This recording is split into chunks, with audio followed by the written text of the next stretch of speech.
రాష్ట్ర ముఖ్యమంత్రి రేవంత్ రెడ్డిని కలిసిన పెద్దపల్లి ఎంపీ గడ్డం వంశీకృష్ణ, బెల్లంపల్లి ఎమ్మెల్యే గడ్డం వినోద్, చెన్నూరు ఎమ్మెల్యే వివేక్ వెంకటస్వామి.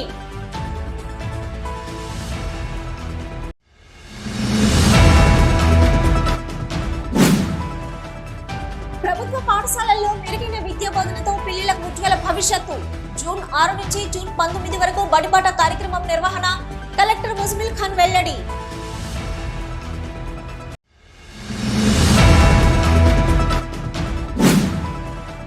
పార్లమెంట్ ఎన్నికల్లో రామగుండం నియోజకవర్గంలో బీజేపీ తమ ఓట్లను పెంచుకోవడం పట్ల హర్షిస్తూ సంబరాలను జరుపుకున్న బీజేపీ శ్రేణులు.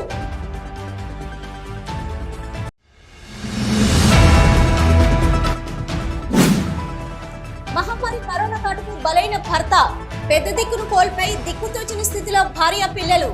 ఆపన్న హస్తం కోసం ఎదురుచూపులు. ఎన్టీపీసీ యాజమాన్యం ఆదుకోవాలని అభాగ్యురాలి విన్నపం.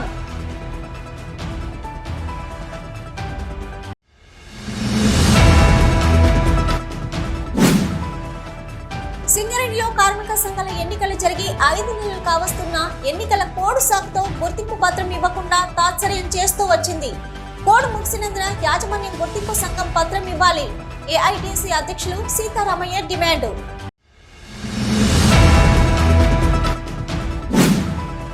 గోదావరి ఖనిలో మాల మహానాడ్ ఆఫ్ ఇండియా మాల యువజన విభాగం కమిటీ సమావేశం.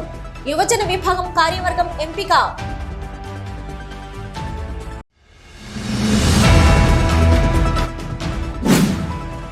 ప్రపంచ పర్యావరణ దినోత్సవాన్ని పురస్కరించుకుని Luxettipet junior civil judge court ఆవరణలో మొక్కలు నాటిన సీనియర్ సివిల్ జడ్జ్ అర్పిత.